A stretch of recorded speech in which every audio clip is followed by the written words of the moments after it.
कांग्रेस नेतृत्व का यह फैसला कि राम मंदिर में प्राण प्रतिष्ठा कार्यक्रम में उसके बड़े नेता नहीं जाएंगे, क्या यह मुद्दा जिस तरीके से गर्म होता जा रहा है, इसका राजनीतिक नुकसान कांग्रेस को हो सकता है?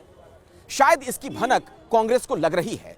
यही एक बड़ी वजह है कि बार बार यह संकेत दिया जा रहा है, यह बात कही जा रही है कि यह बीजेपी का कार्यक्रम है, आरएसएस का कार्यक्रम है, इसीलिए कांग्रेस का आला नेतृत्व इसमें शामिल नहीं हो रहा है। लेकिन एक बड़ा सवाल यह खड़ा होता है कि यह जो लॉजिक, जो यह तर्क दिया जा रहा है, क्या यही एक वजह है कि प्राण प्रतिष्ठा कार्यक्रम में कांग्रेस का आला नेतृत्व नहीं आ रहा है, या इसके पीछे कोई मुस्लिम वोट का कनेक्शन है?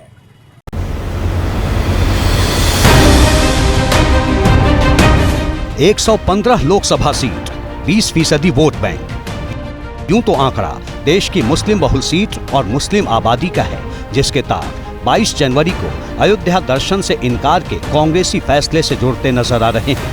All the major political parties which have declined are part of India alliance. It only means that they are under the pressure of an apprehension of the loss of the minority vote. माना जा रहा है कि कांग्रेस को डर था कि अगर राम मंदिर की प्राण प्रतिष्ठा कार्यक्रम में शामिल हुए तो मुस्लिम वर्ग का वोट छिटक सकता है। नतीजा, कांग्रेस ने सियासत के अयोध्या मार्ग से किनारा करना बेहतर समझा। लेकिन अब जो सियासी सूरत बन रही है वो कांग्रेस की मुश्किलें और ज्यादा बढ़ाने वाली है। पहले आंकड़ों से समझिए कि कांग्रेस लीडरशिप ने अयोध्या न जाने का फैसला क्यों किया।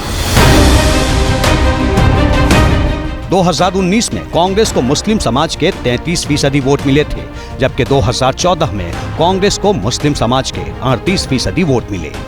आमतौर पर माना जाता है कि मुस्लिम समाज का वोट बीजेपी के पाले में नहीं जाता। दूसरा, 150 से ज्यादा ऐसी लोकसभा सीटें हैं जहां बीजेपी और कांग्रेस का सीधा मुकाबला होता है। इन लोकसभा सीटों पर कांग्रेस को 72 से 78% तक मुस्लिम वोट मिलता रहा है। हालांकि यूपी, बिहार और बंगाल जैसे राज्य जहां त्रिकोणीय मुकाबला होता है, वहां क्षेत्रीय पार्टियों का प्रभाव है। वहां कांग्रेस की मुस्लिम वोट बैंक पर पकड़ उतनी मजबूत नहीं है। ऐसे में चर्चा है कि कांग्रेस की रणनीति अयोध्या से दूरी बनाकर मुस्लिम समाज के वोट का ग्राफ और ज्यादा बढ़ाने की है, जिससे मुस्लिम बहुल 115 लोकसभा सीटों पर दावेदारी और ज्यादा पक्की की जा सके।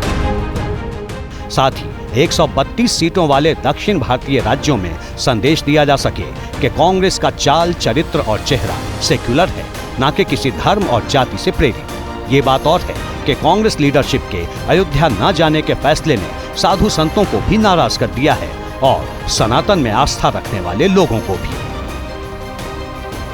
जो पापी निमंत्रण देने के बाद भी मना कर दे ऐसे व्यक्तियों को, लेकिन जो राम जन्मभूमि के लिए संघर्ष किया हो, भारत को हिंदू राष्ट्र की ओर ले जाने के लिए जो नींव बनाई हो, तो उसको तो आना ही चाहिए। कांग्रेस ने हिंदुत्व का बहिष्कार किया, सनातन धर्म का बहिष्कार किया है।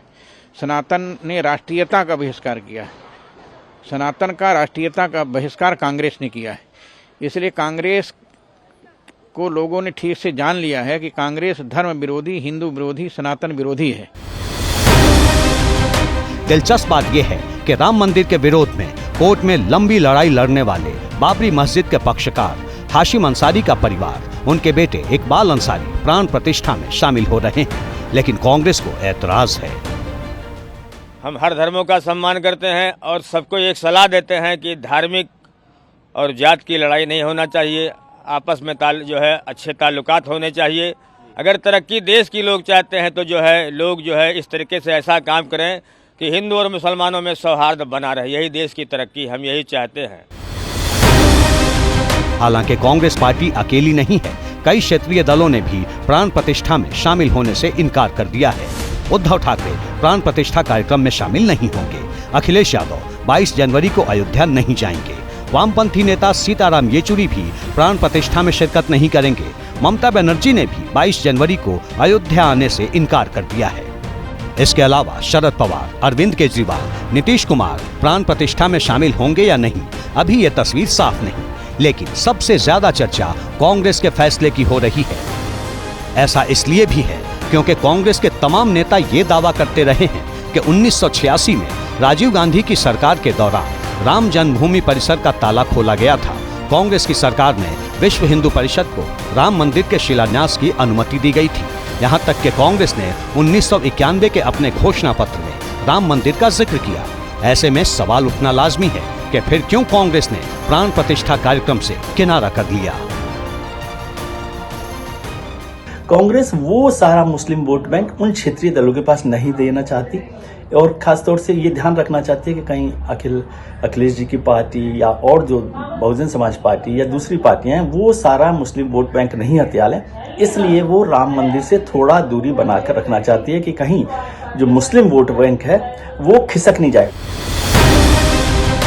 यानी हो ना हो कांग्रेस को मुस्लिम वोट बैंक खिसकने का डर सता रहा है, क्योंकि बीते वक्त में ऐसे कई मौके आए जब कांग्रेस नेता न सिर्फ मंदिर के दर्शन करते दिखे बल्कि 2016 में तो राहुल गांधी भी अयोध्या पहुंचे, हनुमानगढ़ी के दर्शन किए, जबकि 2021 में प्रियंका गांधी वाड्रा भी अयोध्या में नजर आई।